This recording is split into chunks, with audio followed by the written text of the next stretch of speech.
You're muted, Dan. Yeah, Dan, you're muted. Hello, There you everybody. are. There Welcome we to go. Inside the Booth. I am Dan Arena. This is our sub get host, Matthew, and our Hello. very special guest today. We have Ryan Keneal from Kinnell. RK Out. Kinnell. Yeah, I there you go. knew I was going to do it Kindle. again. Kinnell. He did it on purpose. He told me he was going to mispronounce his name, and then he did just that. So it's all a ruse. No, but Dan, thanks for having me on, man. I really appreciate you guys reaching out, and I'm happy to be here. Yeah, happy to have you. Definitely. This is going to be a fun time, fun shows. There it is. Alrighty, so we are going to interview you a little bit about who you are, and you could actually, if you want, you can tell us a little bit about yourself there, Ryan.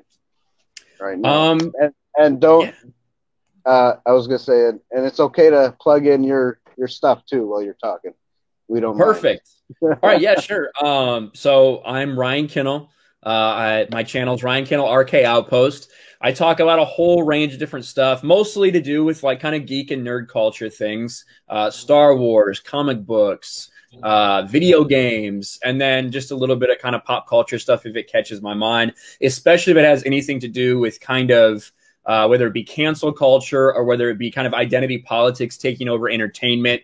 That's primarily what a lot of my channels focused on right now. But I started my channel in August, I believe, the very beginning of August last year. So I've been going a little under a year and a half. And, it's been a ride. I feel incredibly blessed. The fact that I've had as many opportunities and got as much exposure as I have. But I was just, a normal person watching YouTube. I was subbed to a lot of people, followed a lot of people. I was in the chats. I was watching live streams, all of that stuff. And I never really thought I'd have a YouTube channel. And then I'm not sure how familiar you guys are with it. If you know who it is, Geeks and Gamers, the YouTube channel Geeks and Gamers. I went to a fan meetup with Geeks and Gamers and Nerdrotic in San Diego, California, which is where I'm currently living. And I met those guys. They talked to me. I was just very passionate about Star Wars and DC Comics, things like that. And both of them separately went up and like, hey, have you ever thought about a YouTube channel? Because I think you would be really good. And it worked out. Jeremy actually gave me his contact info and wanted me to do stuff with him. And it just kind of went from there. And it took me a while, to gain confidence and get kind of figure out what exactly I wanted to talk about, what I wanted to do. But YouTube kind of tells you what people want you to do, and you just gotta kind of follow that. And here I am. Awesome. That is great.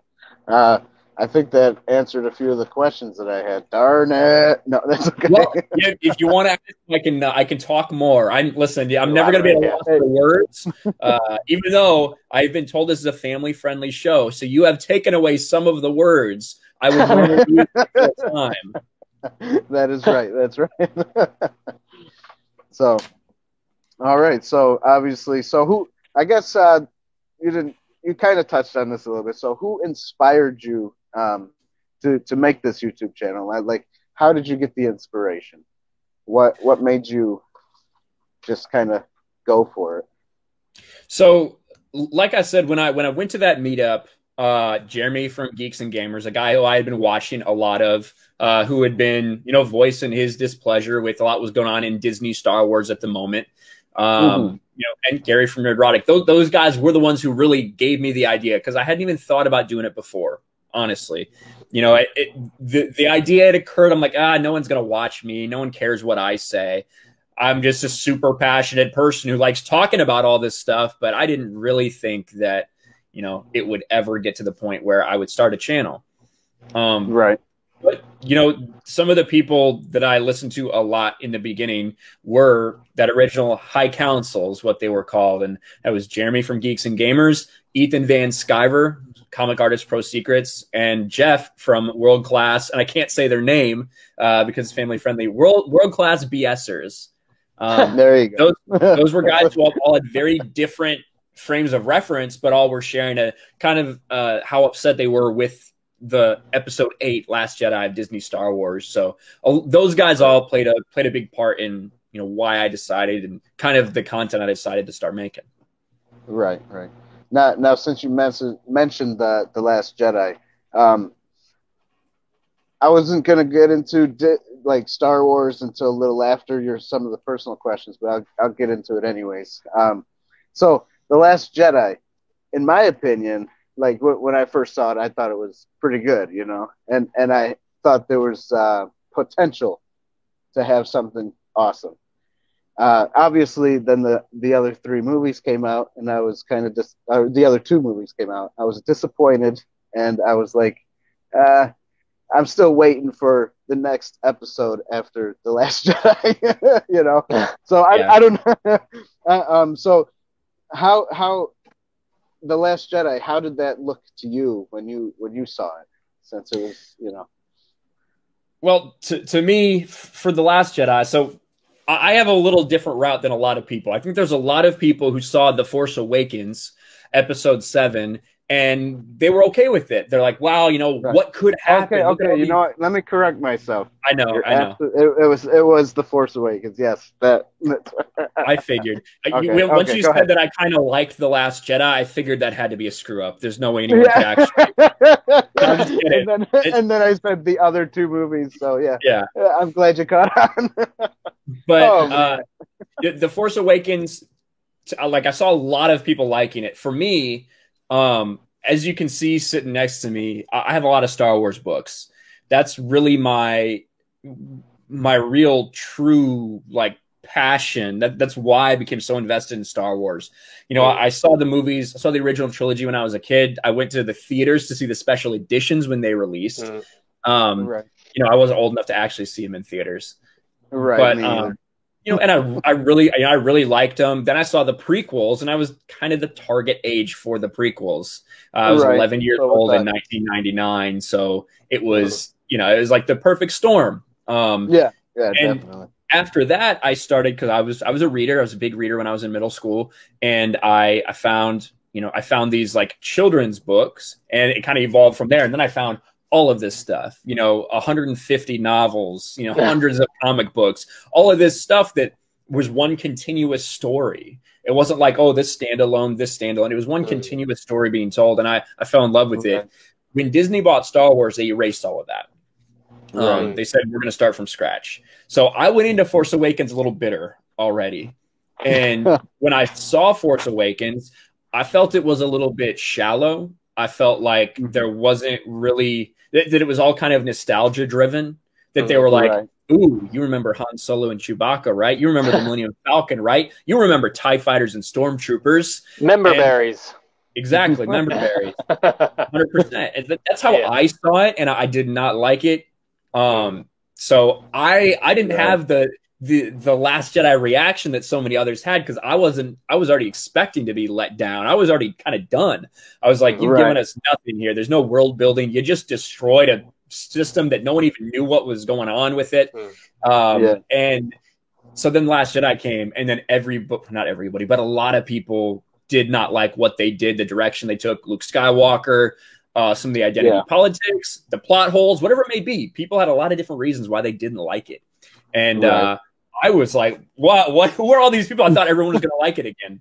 So that to me was how I found so many other people who were kind of feeling the same way I was about Star Wars. And and then Rise of Skywalker. I don't know if there's really anything they could have done, but they decided to try to do everything in one movie. It just didn't work. So. Interesting. Very interesting. Geeky Pixie says Disney Star Wars is 100% nostalgia bait, no more, no less. It's true. Thank you, Geeky Pixie, for hanging out. I'm glad you came to the stream. Yeah, me too. That's cool. So yeah, you're right. The Last Jedi was a disappointment, and I screwed up those names when I asked that question. But yes. I think that's where I found you, actually, when you first, I guess you had maybe about 5,000 people at the time, 5,000 subscribers. So it was pretty early on in your YouTube business when I found you. I was like, it probably would have been, I don't know, a little less than a year ago, probably, maybe January or February of last year. Yeah. Something right around there. Well, I'm glad you found me. Yeah, I was glad too, because I liked what you were talking about all the time. So I was like, yeah. This guy's right on, you know. What about you guys? You mind if I ask a question or two? Yeah, go ahead. You can ask a question. That's no problem. We'll start with Matthew. What was your reaction to Last Jedi? Did you hate it? Were you fine with it? You know, I just kind of followed. I don't know if you're familiar with Red Letter Media. I just kind of followed them saying don't go see it, so I actually didn't go see it. Nice. So, I'm a big fan of those guys. Yeah, but I love what they do and the way they present everything. I don't always agree with them, especially not about the prequels. But I do really enjoy their banter and what they have going on there. Oh, sure. I just recently watched the full since I've been out of work since like March, so I watched all the Clone Wars recently. And Rebels, I really enjoyed Rebels. I want to see more of those characters. Well, you probably won't see more of Kanan. But not him. Yeah, right. I've already seen it. Yeah. Well, he had a chance. He had a chance to bring him back, but he decided not to. Spoilers. This is true. Only Ahsoka gets brought back. Yeah. Right. That's right. It's interesting. Yeah, the Rebels was pretty interesting. That's for sure. Like to me, so I'm not the biggest fan of Dave Filoni, who's the architect behind Rebels. I feel like he plays very fast and loose with continuity. Not just with stuff that I considered to be the story, the expanding universe, but also just between the movies themselves. Sure. And now even in his own stuff, in The Mandalorian. Have you guys watched all the second season of The Mandalorian? Yes. Yep. Okay, so like the whole Darksaber thing, Bo-Katan saying, I can't accept that I have to win it in battle, when in Rebels, that's not the case. She gets I saw that. Yeah. And so and that's straight Filoni. So he is very willing on a whim to just change whatever continuity is to fit the story he wants to tell in the moment, which I find really frustrating. But a lot of people dig it. You're right. I was gonna say is me as just a watcher and not that too far into the Star Wars extended universe, especially like for the books. I never really read any of them, honestly. But you're the majority. I kind, yeah. So I kind of, I kind of dig the storytelling part. But you're right. There's a lot of loopholes and stuff like that, and there's a lot of things that are like, hey, it's interesting. It's weird, That's why I like watching you, is because I get to learn all the loopholes and everything that's going on, So I'm like found a website that goes over like the canons of all the books and like how to read them from like beginning to where they are now. And like what you were saying with the Disney, when they took it over, they called I guess the previous book Legends, if that's right. Mm-hmm. So I'm like, and a friend of mine, Jake, is like a huge fan of Star Wars, and he was saying, I read a lot of the books, and he was saying like when it went to Disney, he was kind of a little disappointed that it just became Legends and not like the full canon stuff. Yeah. So why did they decide to change that? I don't really understand why they just mixed that up. Well, I don't. So the reason that they said is because they wanted a clean slate. They wanted to create their own stories. That's what they said. In reality, I do think that was true. I don't think they wanted to have to worry about continuity, but also at the same time, I don't think they wanted to have to actually give credit to a lot of the people that created these stories. And Jade Shadow in the chat says, "Kill the EU, cherry pick it from it if you have to." And she's right. They said, we don't want this. It's too convoluted. We don't want it in our Star Wars. They're not good stories. And you had all of the media come along and it should never be canon. Get rid of it. It's all just trashed anyway. But what do we see? We see all of these elements cherry picked and brought back into canon, but it's presented as their own creative choices. And it's extremely frustrating because, like you said, Dan, you've never read anything from the EU. You are in the majority. Most people haven't. So most people, if they see an episode of The Mandalorian where, this is a little different because it comes from a video game, but when they see an episode of The Mandalorian where they have to lure a crate dragon out of hiding and use bombs to blow them up and everything like this, right? You might not realize that that's actually a side quest from Knights of the Old Republic. That it's literally a shot for shot scene from it. You might not realize that. And that the people that actually came up with these things don't get the credit, and Disney gets to pretend like they came up with it. And that's one of the frustrating things for me as a fan of all of that, and the fact that I just wanted to see these stories continue. This isn't a story where Luke Skywalker, excuse me, a burp. This isn't a story where Luke Skywalker goes to an island and gives up on everyone and tries to kill his nephew. This is a story where Luke Skywalker, he isn't perfect. He's flawed because he doesn't really know what he's doing. He's trying to figure out how to become not only a true Jedi, but a Jedi Master. All of these things. So to see that journey take place over the course of 60, 50 novels, whatever it is, post Return of the Jedi, that's an incredible experience. And to see him grow and to see his weaknesses and his strengths and everything.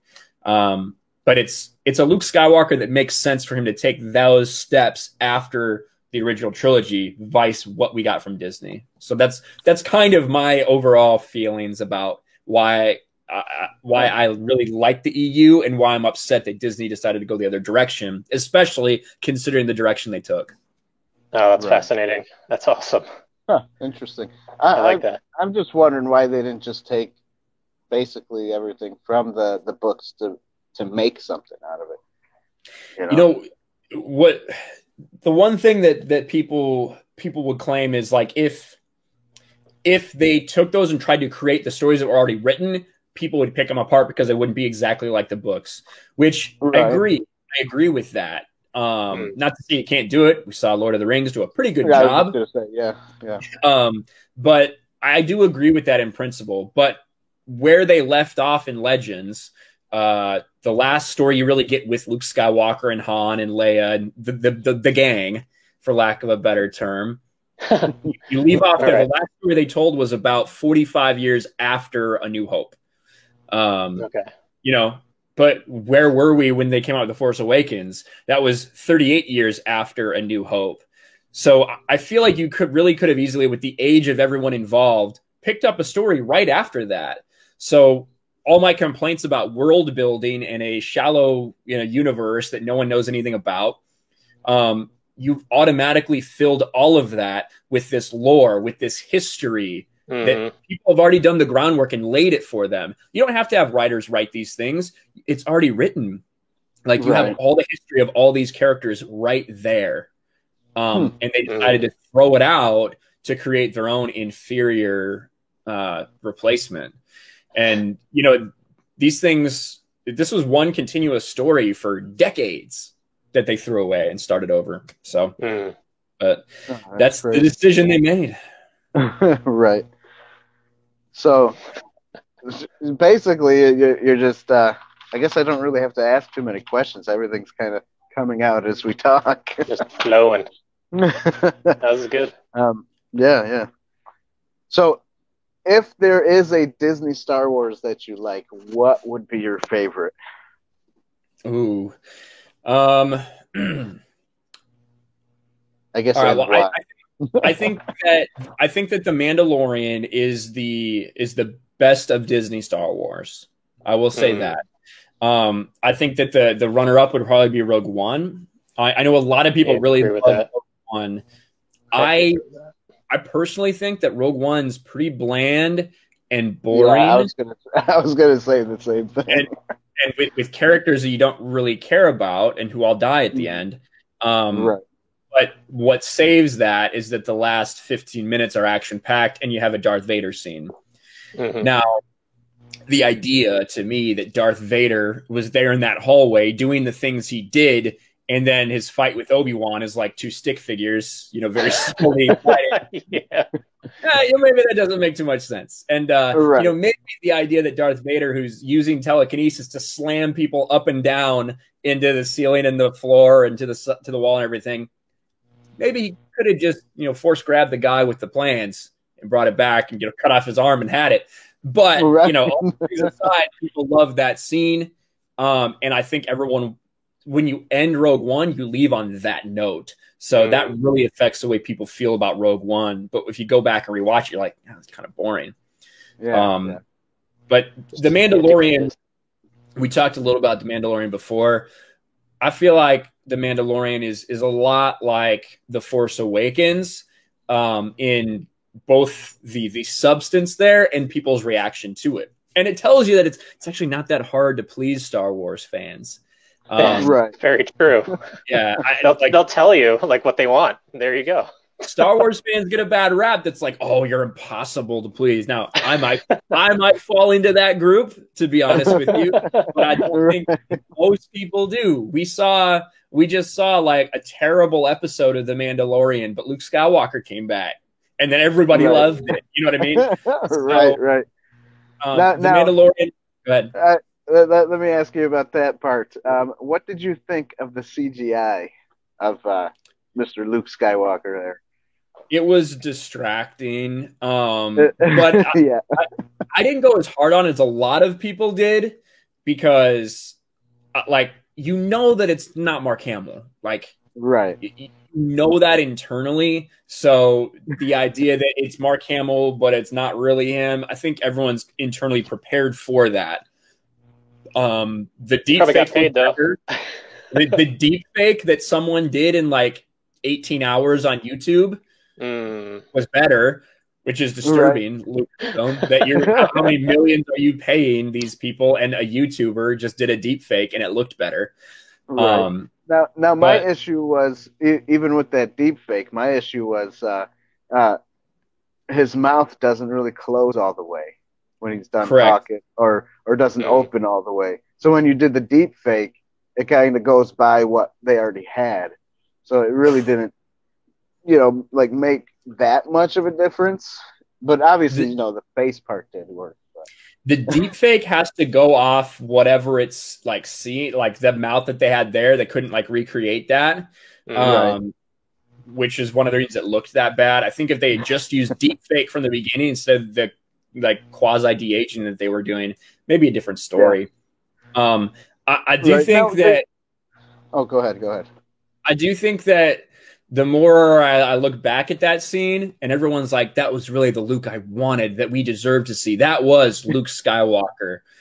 To me, it was awesome to see him hacking apart droids. Yeah, that was pretty cool. But for me, I guess, I feel like Luke Skywalker would have been like, are you guys okay? What are you doing here? Why is the Empire here? Why do they want you dead? Why do they want this baby for? A multitude of things that I feel like Luke Skywalker probably would have asked, and maybe knew that there's a Moff here. What is he doing here when the Empire is supposed to be gone? So definitely. There's a lot of things that when you actually start thinking about it a little bit, you didn't realize because you were like, Luke Skywalker. But in retrospect, maybe probably should have asked those questions. Right, yeah. Good. Instead of leaving loopholes. Yeah. But The Mandalorian to me is all flash and all nostalgia with no real story. We talked about it a little bit before, Dan. I felt like what The Mandalorian should have been is a standalone story in this universe that is just about a guy on the Outer Rim who's a bounty hunter who is trying to find his way, trying to understand his history. And, when we saw that first episode and he did that job and got enough money to get one piece of his armor, I was like, okay, so we're going to follow him along as he's doing bounties, traveling along the Outer Rim, and he's going to be piecing together Mandalorian armor. Definitely. I did like that first season the best, I think. Better than the second one. And then by the second episode, he has a full thing of Beskar armor. You know, he's like, okay, well, I got this baby. Now I got everything. And they should have taken more time. You're right. I think so. And the problem is they needed to connect it to everything else when I felt like they shouldn't have. It should have just been kind of Punisher in space, get to explore more about Mandalorian culture and learn about him. But instead, in this second season, this guy, this random dude, the Mandalorian, while traveling with a Yoda species, met Luke Skywalker, Ahsoka Tano, Boba Fett, Bo-Katan, R2-D2, and found the dark saber and is now holding it. Like, at some point, how small is this galaxy? And right. Everybody's on the outer rim. Yeah, it's a popular place, man. And I think that we would have had a better story. It might not get as much fan reaction, but I think you would have a better building blocks and a better story and more rewatchability if they had taken time and actually built it and made it more about his relationship with the child and make the child a little bit older so he can actually speak. And do that instead of in 8 episodes have 6 or 7 that are basically just the cameos steal the show. That to me is a problem. Isn't Yoda 200 though? That's their age of the baby. He's 50. He's 50. 50? Oh, yeah. I thought it was 200. They make it up as they go.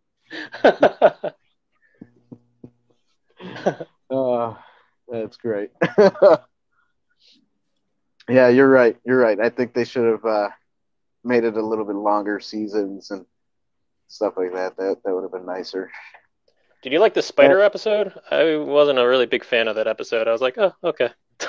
That was a complete waste of time. You know, yeah, I thought so. The idea that, first of all, the entire idea that he's doing this entire thing in subspace travel, sublight travel, it would take weeks. It would take weeks for them to do that. Like, so despite all of that, even if it was in the same system, that's like going between Earth and Mars, you know, at sublight speed. And I think that is just, you know, it's not really realistic. But then the frog lady, the egg stuff, it was just pointless to me. But we got David here. What's up, David? Dave. Hey, what's up, brother? Hey guys, I made it. He made it. There you go. Surprise. Surprise. Well, how you doing, man? I'm doing well, Ryan. Nice to meet you. Hey, nice to meet you too. I'm glad you're able to hop on. I see my channel pulled up in the background. I like it. Yes. Yeah, they're all coming on. They're saying, "Hail, Ryan." You're the guest, and so this is my new backdrop. It's called my smart TV. Nice. That's awesome. That's awesome. But I was just listening in on you guys a little bit before I jumped on. Good stuff. Nice. Cool. We were talking about Mandalorian. Well, I don't know. What are you guys' thoughts? David, you just hopped in right off the bat. What do you think of Mandalorian? I just want to say, I am your father. That's it. Honestly, The Mandalorian has been like pretty awesome for me personally. I just have enjoyed season 1, and to what you were saying as I was listening in about how it would have been nice if they just stuck the storyline to the Lone Ranger Mandalorian and built on his character, built on who he is, instead of season 2 going off and meeting everybody else. And you're like, I mean, I thought season 2 was cool. Okay, don't get me wrong, but one episode, I think it was the second one, I mentioned this in the last show, that I don't care for that ice planet with all the ice spiders, because I thought that was just kind of pointless. It was like, okay, we're going on another Hoth trip with some egg lady, a frog lady with eggs, and we're just going to show how inept Mandalorian is by continuously leaving the child to his own devices, even though it's clear. Yes, right. Yes, just let Baby Yoda do whatever, and eating eggs, sneaking them as a treat, kind of like cookies in the cookie jar. He just stuck his delicious. I think that at the end of the day, rewatchability is really what's going to be key for them on Disney Plus going forward to make people stay subscribed. And for me, season 2 of The Mandalorian, I'm not sure how much rewatchability it's going to have, because once you get over that's Bo-Katan, that's Boba Fett, that's Ahsoka Tano, then you really start like realizing that it's kind of all just setting up for other shows, you know, instead of being focused on being something itself. I gotta say, I did like the Boba Fett part, and I just wish there was more of him alongside of the Mandalorian, instead of at the end he just kind of goes his own separate way, so they can make another show. I don't know. He just took off. He just ferried them wherever they wanted to go. Basically, in that last episode. He's a taxi. Pretty much. He is. Space Uber. Escape the Sarlacc pit so we can be an Uber driver. There you go. Just want to say hi to everybody who's been leaving comments. Thanks for all the comments, everybody. Definitely. So. We got a lot of cool people in the chat. You guys have a celebrity. You have a celebrity in the chat right now. Drunk 3PO. Drunk 3PO is my hero. He's in the chat. I can't believe it. Nice. That's awesome. Welcome to Inside the Booth. Yeah, welcome. We've got My Nerdy Home is here. Hey, My Nerdy Home. Steph's here, as well as Subhuman. Geeky Pixie still here, and Jade Shadow. So yeah, it's an awesome stream. Thanks for coming, guys. I'm glad. Yeah, thank you. We appreciate it too. Can I just ask like a serious question that's not Star Wars for you, Ryan? Because I'm just curious. So when did you start YouTube as a creator? Like, when did you start? The very beginning of August 2019. So like a year and 4 months ago, right around there. Okay. Wow. Nice. I thought it was going to be way deeper than that. I thought you were going to ask me like my deepest, darkest secret, or like. No, I don't get that deep that quick. I give it some time. I build a relationship. You got to take him out to dinner first. Yeah. But that's cool, man. So you've only been doing this a year, roughly a year and a half. Nice. Yep, a little over a year. Yeah. So I feel very, very blessed to be in the position that I'm in. Yeah, that's cool. Is this like your full-time thing now? Is this what you do? No, I have a full-time job. Like, it's for me to consider doing this as my full-time job. I would need to have a lot more subscribers, get a lot more views than I do. But no, I have a full-time job, and then I do stuff for my channel. I do stuff for Geeks and Gamers. I do stuff for Sports Wars, which is in conjunction with Geeks and Gamers. So I spend a lot of time on YouTube, but no, it's not my job. Oh, okay.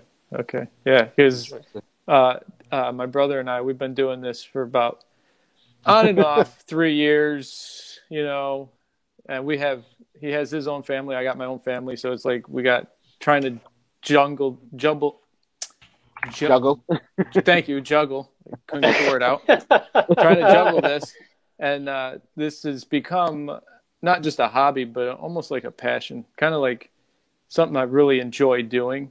It's if I had anything, this would be considered my me time. This is my me time, and I enjoy doing this. And Matthew has joined the team, and so we're slowly growing. We're making baby steps, and so it's just cool to hear that you've only been on a year and a half, and you've already bumped up to 42,000 subscribers. That's cool. Well, it's all about consistency. It's really what it's about. Dedication. Not every day when I wake up do I want to make a video. It's not. Some days you just don't feel it. But kind of pushing yourself through, push yourself to grind, and especially striking while the iron's hot is important. Because anybody at any time can have a video that randomly gets in that YouTube algorithm. Like, Gotcha. it just happens. And when that moment does happen for you guys, you'll start taking off. You're like, oh my gosh, just keep going. Like with whatever that is that YouTube is saying that people really like, go hit that again. You know what I mean? Cool. Keep doing more of that. And that's for me what it really was. First it was Star Wars. I talked about a lot of Star Wars, especially on Rise of Skywalker. And I got some good momentum off of that.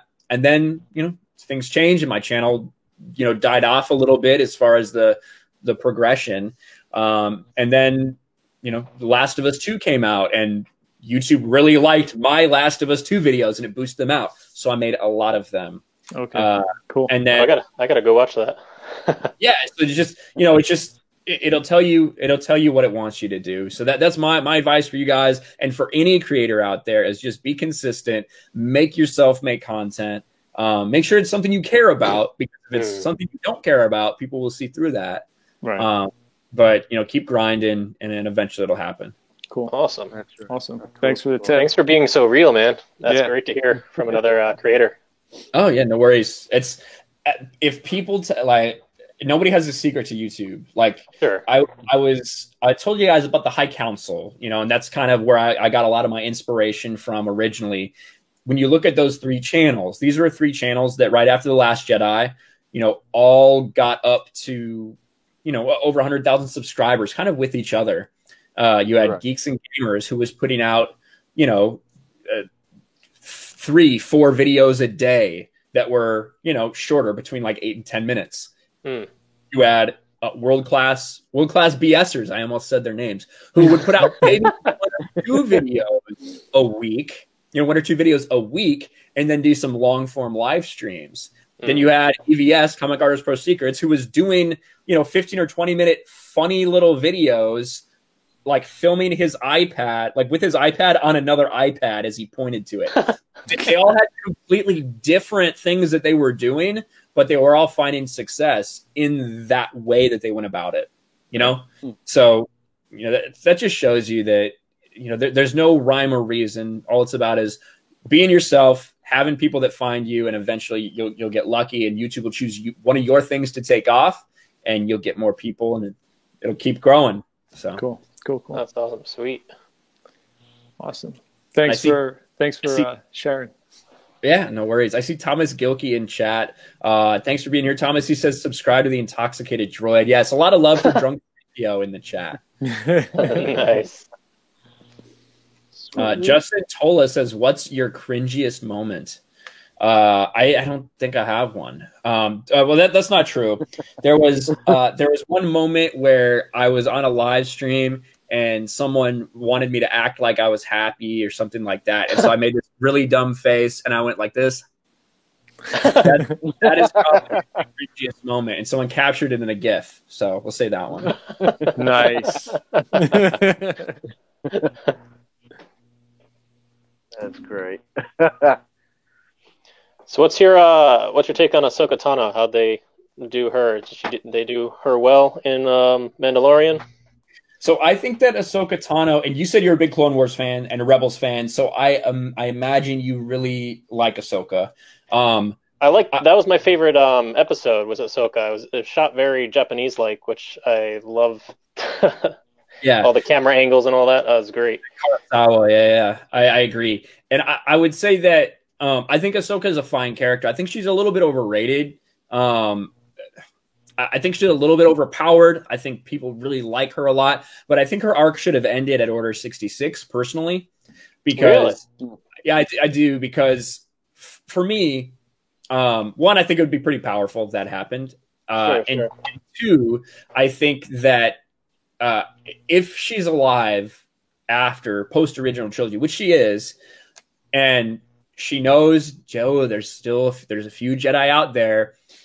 She never specifically said she knows anything about Luke Skywalker, but this is a character who showed up in Rebels at the end of Return of the Jedi, post Return of the Jedi to go get Sabine. This is a character who was part of creating what would become the Rebellion. I feel like she has to know who Luke Skywalker is. It'd be really strange if she didn't. And for her to know who Luke Skywalker is and then have never interacted, is weird. You know, that doesn't make any sense to me. I think that she would have sought out the person with the name Skywalker. You know, like her connection with Anakin is, so great. They have a very deep connection. I find it really surprising that never happened. Now, I think they were very careful about that episode and how they made it very ambiguous whether or not she was aware of Luke Skywalker personally or not.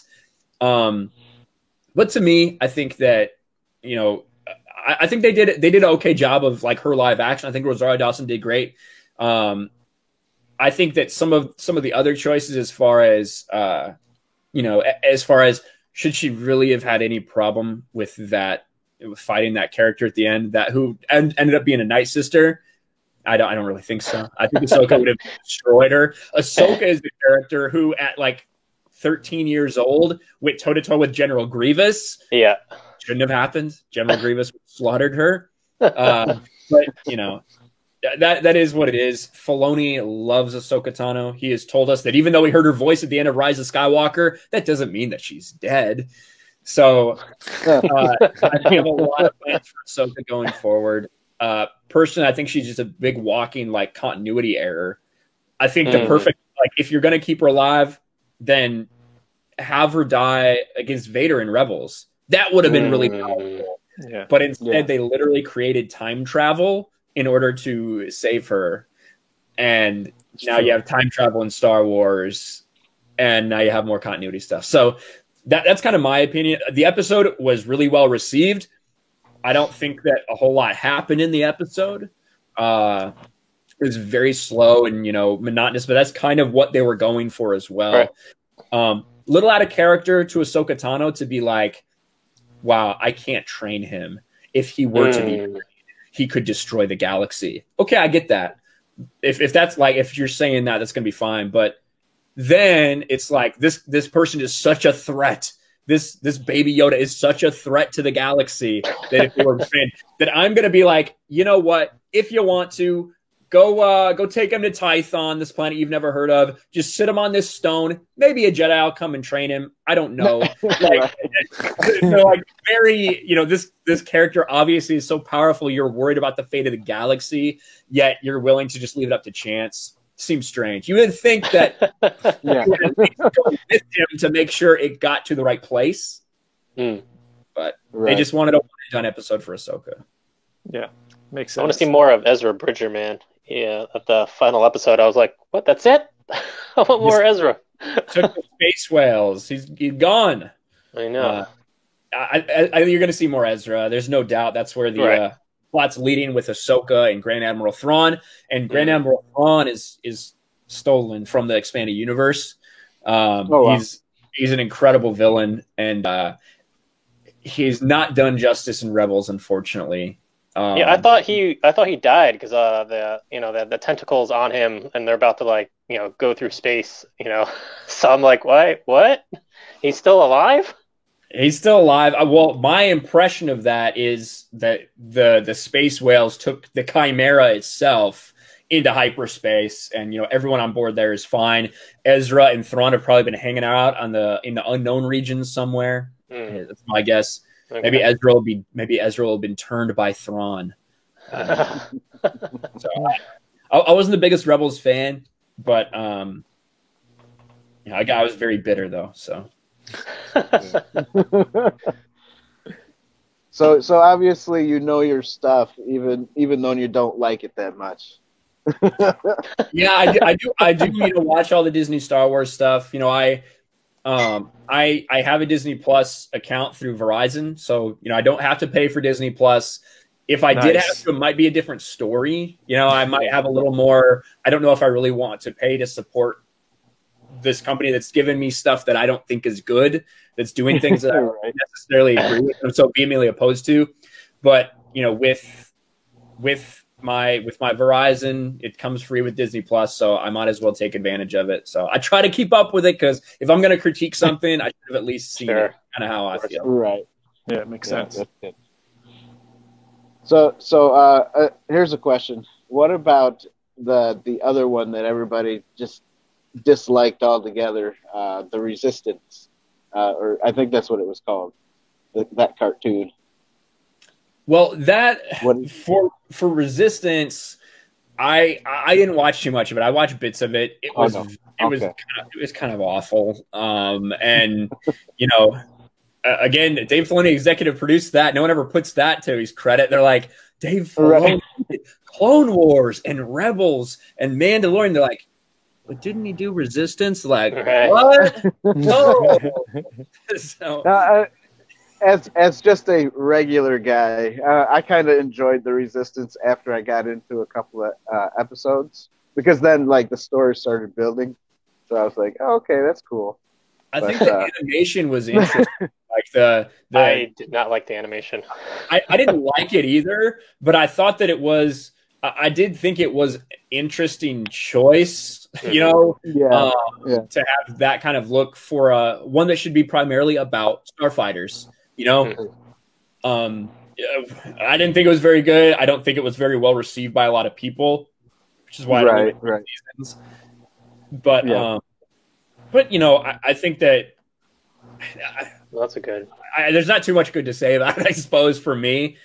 But they didn't really connect it too much. You had a Poe Dameron episode. You had Kylo appear at the end of it, you know. But other than that, not too much to say. Yeah. I didn't even watch it, so I'm totally lost.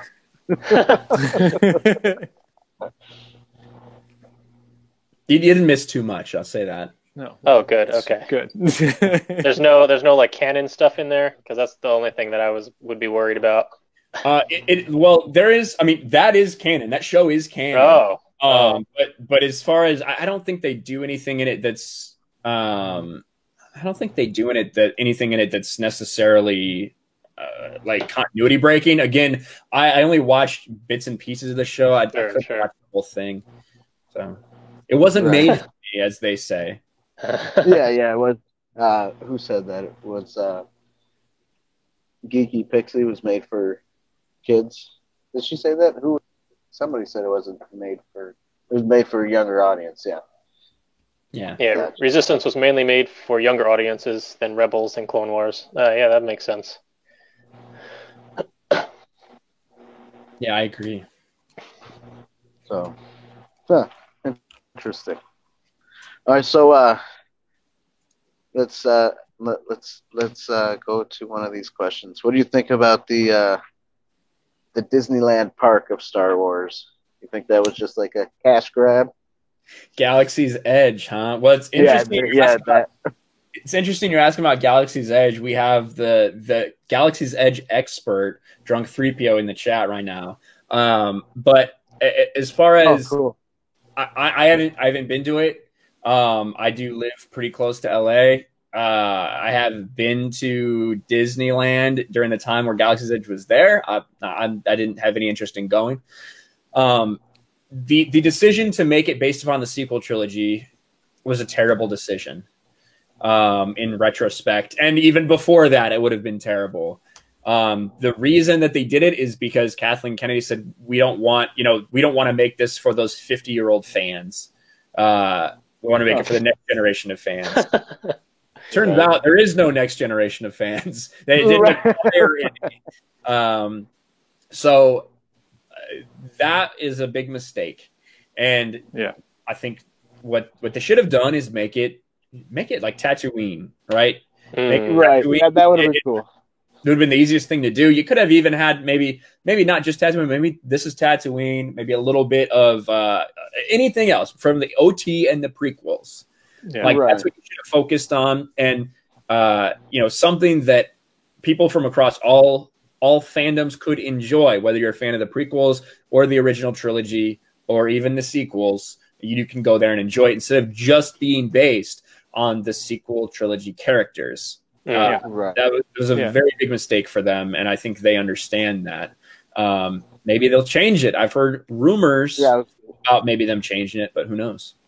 I just want to say, since I live in Florida and I have Disney World season passes, I've been to Galaxy's Edge, and I'll say it is a cash grab, but I can't help it.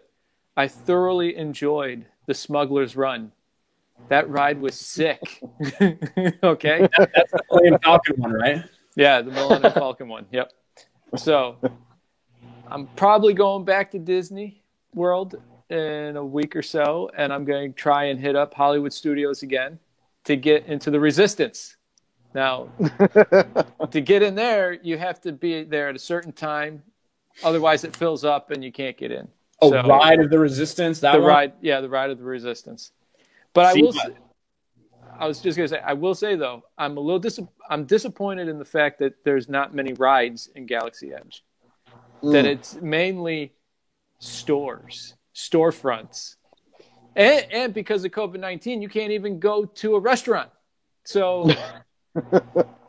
the cantina is closed, guys. It's shut down. You can't get your $23 blue milk shake or whatever it is. I know. Yeah. It's a freaking waste.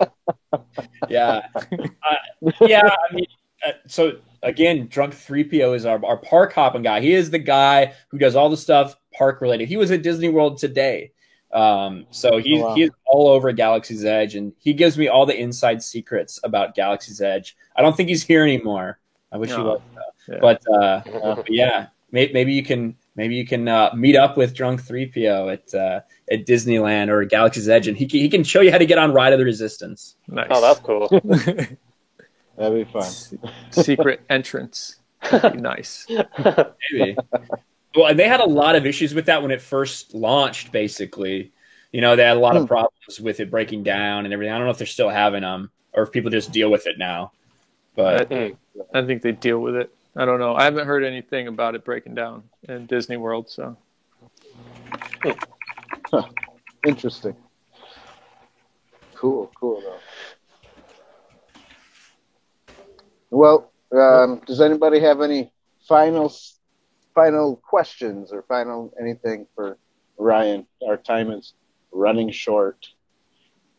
So, which book should I start reading first to get into the novels of Star Wars? Because I think I'm going to be going that route soon. That's a great question. So, and it's a very common question. The one that I would start with is this book right here. It's called Heir to the Empire. Heir to the Empire. I don't think it's the best one. But I do think it's very good and gives you an idea of where everything is headed after the original trilogy. So this book takes place about when The Mandalorian takes place in Disney. Just got goosebumps. Right? So I just got goosebumps. There you go. So this book takes place about 5 years after Return of the Jedi, and it's focused around Luke Skywalker, Han Solo, and Leia, and kind of what they're doing with the government and everything like that to kind of get this fledgling government is keep pushing back at the remnants of the Empire, because unlike in Disney canon, it didn't just take a year to defeat the Empire. You know, when you right. and you blow up the Death Star, there's still an entire fleet. There's still an entire military industry that is involved. Oh, wow. There's people that are fighting for power and, you know, all these things going around. Now, the Empire is fragmented because of these power grabs, but it's still a force to be reckoned with. And this book introduces Grand Admiral Thrawn, like we were talking about, and he's a much more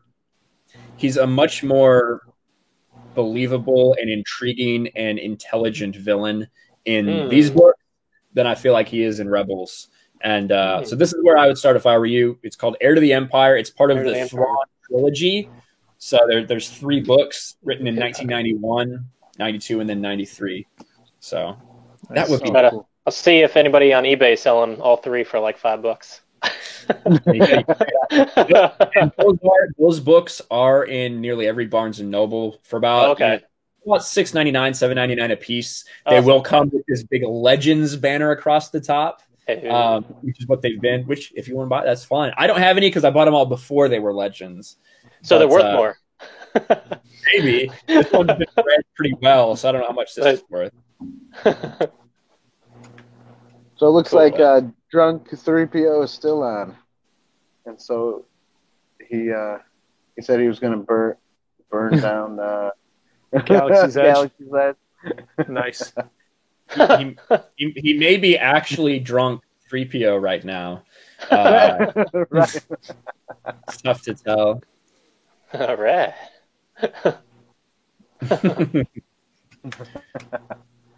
Cool. Okay, this is non-related, but Yeah, Ryan, how do go you ahead. like your mug? Oh, I love the mug. So I'm Nice. not a coffee guy. I'll be honest. I'm not a coffee guy. But What about tea? you guys did send me. I'm not a coffee or a tea guy. Oh. But you guys did send me this. I've drank Mountain Dew from it. I've Alright. drank Diet Coke from it. And that's pretty much it. And I wash it out with water, and I drink water with it one time. But I do really appreciate you guys sending this to me. This is awesome. I don't even have my own mug. I really should order one of my own mugs that I saw on Teespring. Yeah, there you go. Right. But I do really appreciate the what you guys sent me. I love the mug, and I really dig the Boba Fett poster, which is here. Let me grab it real quick. Actually, Yeah. it's just sitting down here. Here it is. I'm digging the Boba Fett poster. Oh, I that's need to cool. find time to actually hang it up, but it is a really cool piece of artwork, and I'm really happy that you guys got this to me. I'm honored. So thank you guys. Awesome. Oh, That's a nice Hey. frame too. yeah. You can put it in a nice one. That's Cool. sweet. Cool. And when we produce T-shirts, we'll send you one. Oh, I Yeah, love definitely. that, man. Thank you. You're welcome. How Cool. did you guys, if I might ask, how did you guys find me? Was it just like a random recommendation on YouTube or what? Well, that's a good Yeah, question it for was Dan. right.